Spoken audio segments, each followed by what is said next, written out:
Thank you, everyone. Welcome to another of our webinars. And since we are in this time of happiness, we also want to wish you happy holidays, whatever you celebrate.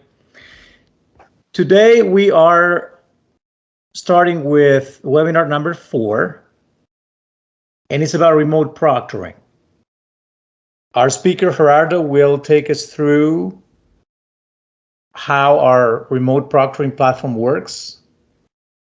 A quick reminder, everything is integrated in our ecosystem. So as HEIghten clients, you'll be able to access that. I want to give you a quick reminder that when you are ordering tests, any of the 5 modules of HEIghten, you can include remote proctoring. And you will see the pricing. If you have any doubts about that, you can always contact me, but it's just an add-on to the regular price of a unit. So without more ado, I think Mr. Gerardo Saenz will show us from his screen. So I'm going to stop sharing mine, how remote proctoring works within Territorium. Gerardo? Thank you, Kiko. So we saw in a past webinar how to create an administration or cohort, how to buy a proctor test. I'm just going to show it again, just in case you don't remember or you need to recall some of these steps. I'll do a very quick overview.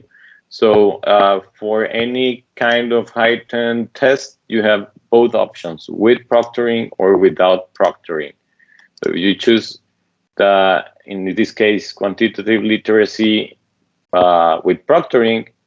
Well, you can add it to the cart and you can buy it, and you'll see in the orders section your AI proctor, in this case, quantitative literacy, and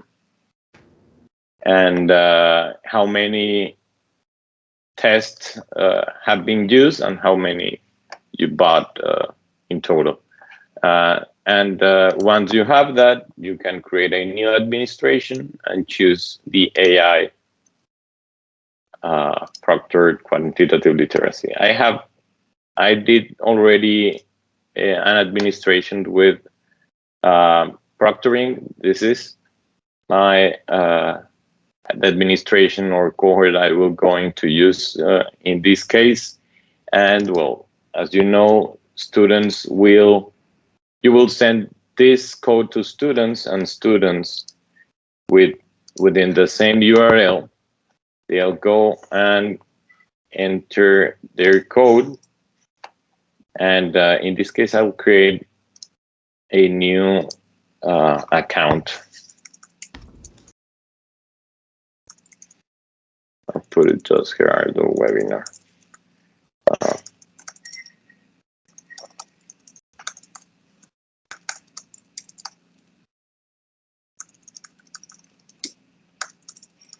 So once I created my account, I'll be then in my main screen or my main homepage, and as a student, I'll see my quantitative literacy test. As we saw in past webinars, students need first to set up their photo and photo ID. So I'll do this. I'll follow the instructions above. I'll take a photo of my face. Continue with the process. I'll take a photo of my ID. They can also upload an ID from their computer. So once validation process has finished, they can now enter the test. Since Proctor tests are also protected with the Respondus lockdown browser, so that they can have a secure environment while taking the test. But I'm showing this right now to you through Microsoft Teams, and if I do it in the lockdown browser, well, it will close my Teams session right now. I'll do it through the web browser. Let me just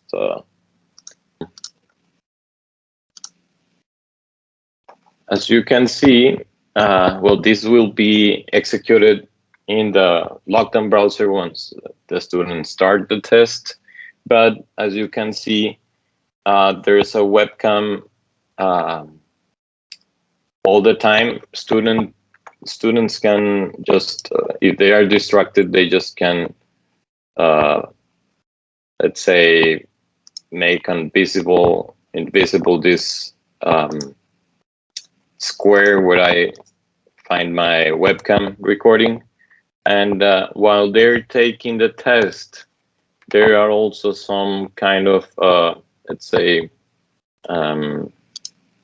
alerts if some suspicious activity is found. For example, I'll take my cell phone, and it will show me that a suspicious object was detected. Or if I move, or in this case, I'll just turn my camera away, it will also detect that, well, there's no face or there's no human taking the test right now, and it will show also an alert.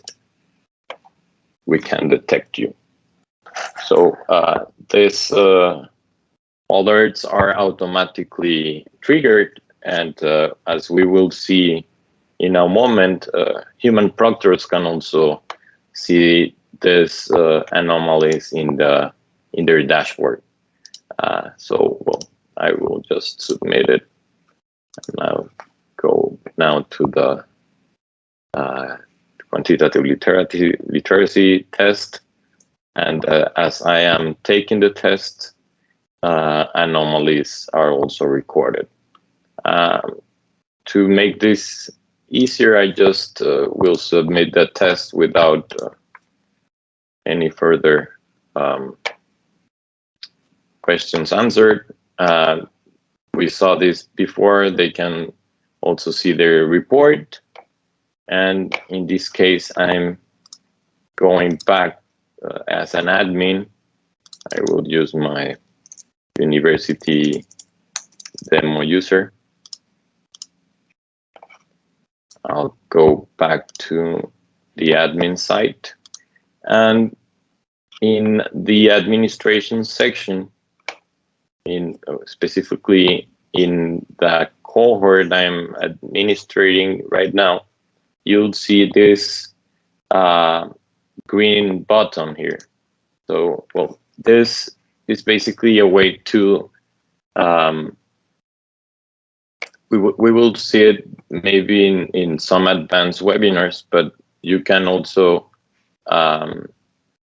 let's say, distribute students randomly through proctors you define. But in this case, I will go to the anomaly section, in which I can see students and their status, who have completed, who have anomalies, who haven't started yet. In this case, I think we have, yeah, here are the webinar.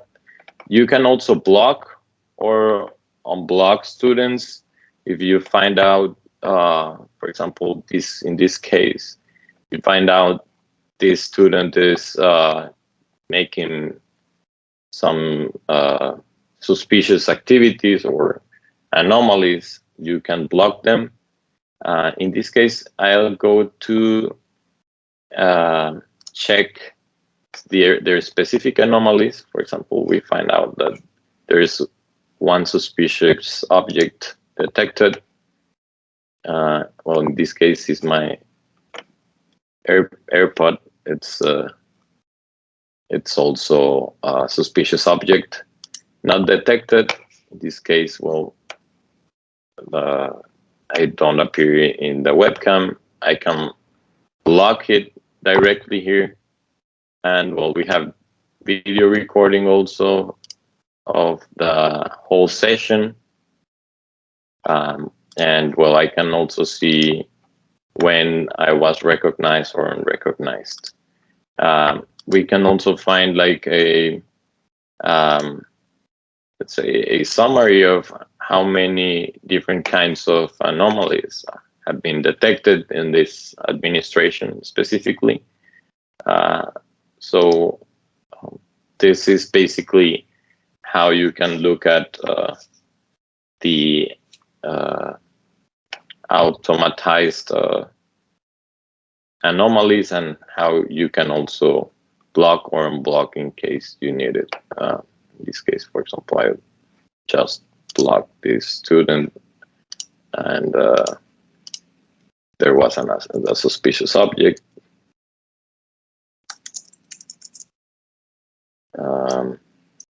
A cell phone. And I can unblock it also in case I need it.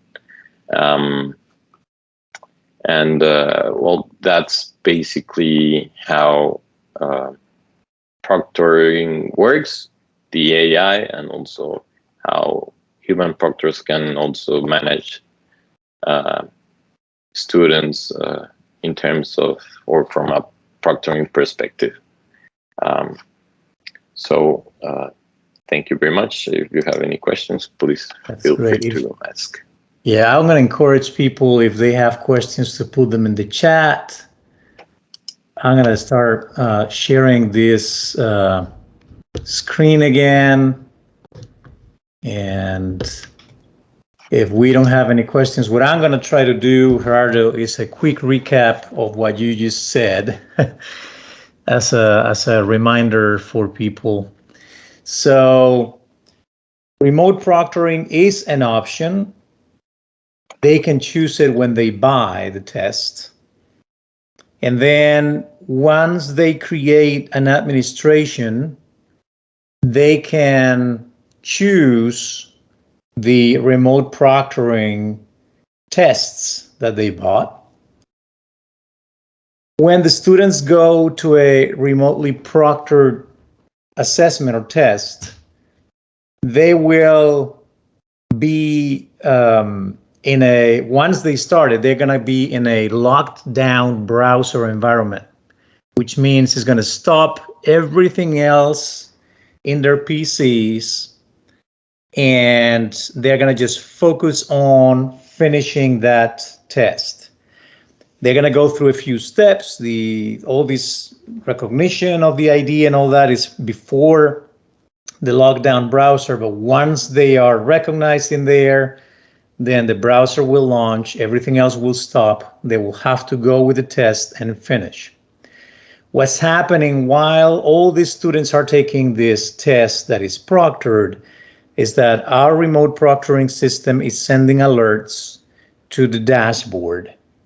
And those that are administering this particular cohort or administration can see precisely what's happening with which students and what type of alerts they're getting, to the extent that they can even block students while they are taking the test if they feel that that is necessary.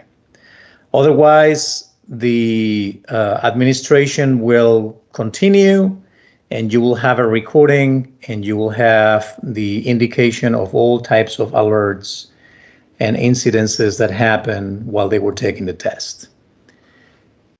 The rest is, as Gerardo said, part of the regular system. So once they finish, you will have the rest of the HEIghten functionality available to you, and The only difference is the type of information you get when you're proctoring versus when you're not proctoring. So with that, I'm just going to announce that we have one webinar, one more on December 16th, very, very close to the holidays.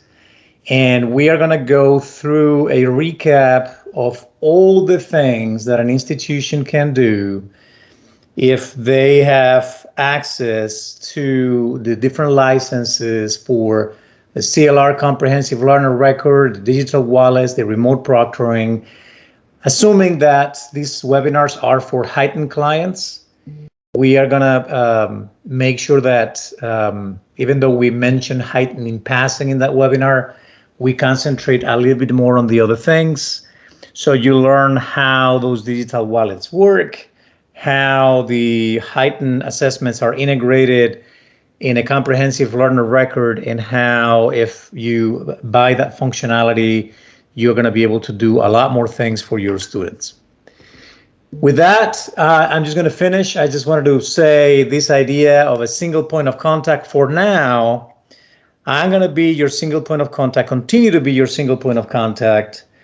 Eventually, we will probably have a place where you can just place your calls for, let's say, technical support. But for now, anything that happens, we want to give you the best possible service. Anything that happens before ordering, during ordering, after ordering, please contact me, and I will ask the right people in our team to provide the assistance you need. With that, once again, happy holidays period, and see you December 16th. Thank you.